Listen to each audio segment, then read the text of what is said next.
And joining me live from Los Angeles is US journalist and author Max Blumenthal for more on this. Max, some interesting opinions put out there by some normally pro-Trump voices, I suppose. What's your take on all of this? Yeah, it's really interesting. Everything seems upside down. During the Bush era, people, in the liberal Democratic, on the Democratic side, were the most fervent opponents of the war in Iraq, and at this point, they are imploring Trump to bomb. If you look at the pro-Democrat networks that are opposed to Trump, like CNN or MSNBC, you won't hear any anti-war opinions. The anti-war opinions are coming from the right wing, from within Trump's base, and that's really interesting. But I can tell you that there is strong opposition among liberal Americans, progressive Americans on the left, to bombing Syria for a really dubious campaign that would help al-Qaeda advance and transform the U.S. Air Force into al-Qaeda's Air Force on the left as well. It's just that their opinions aren't being represented by the cable networks. And it's a really disappointing moment, I think, for someone like me who's opposed to Trump, who is on the left. My voice is extremely marginalized in the U.S. as someone who's opposed to going to war in Syria on the basis of YouTube videos and no evidence.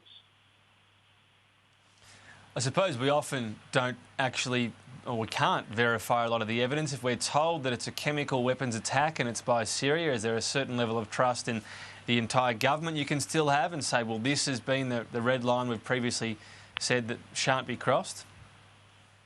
Well, the Syrian armed opposition, which is substantially comprised of Salafi-jihadi groups like the Army of Islam and al-Qaeda's Syrian affiliate, have only one hope of keeping this war going and surviving, and that's triggering the red line, which would trigger a U.S.-led Western intervention through a chemical weapons attack. So they have the motive for this. The Syrian government does not have the motive. They had taken East Ghouta. They had taken Douma. They're winning.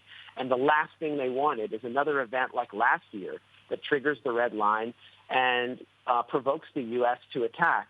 So we have to raise questions about the motive and the timing. And we also have to question the sources. The only sources right now are the White Helmets, which is a group of supposed rescuers, which is actually an international lobbying and influence organization funded by the UK, the US, and Gulf governments, and the Syrian American Medical Society, which is funded by the US government to stimulate support for regime change. These are not mere field doctors. This is a sectarian organization that only operates in insurgent-held territory. And as I mentioned, these insurgents are Salafi-jihadi groups that share the same ideology as ISIS. Right, so when you say there's no evidence, what are you looking at? What would you believe if it was put forward? Because, again, the nature of this sort of stuff is we can't actually test this stuff ourselves. It comes from governments. What level are you looking for?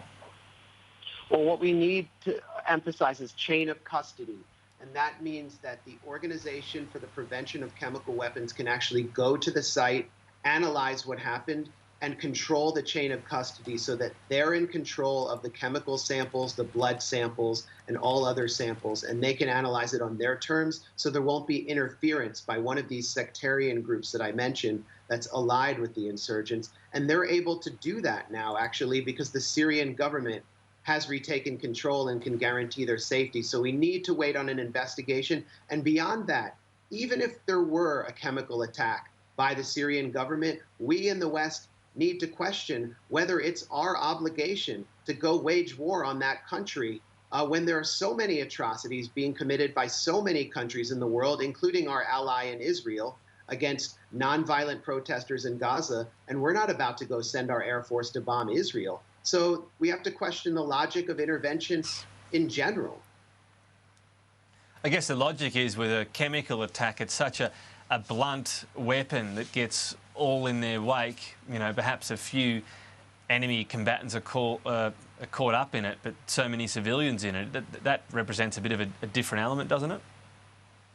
Well, I actually don't see how a chemical weapon is more lethal than conventional weapons, which have killed many people in Syria, including over 100,000 people in Syrian government-controlled territory. But we also have to consider that Carla Del Ponte, who is the former head of the Organization for the Prevention of Chemical Weapons, has said that sarin gas is likely in the possession of Syrian insurgents like the local al-Qaeda affiliate Jabhat al-Nusra, so we won't even know where the chemical came from unless there can be an extensive investigation. So to rush to war and possibly risk World War III at this point is an extremely rash move, and I think that the Australian public, the European public, and the American public overall recognizes that, even though they've been deprived by their media of the real facts on the ground.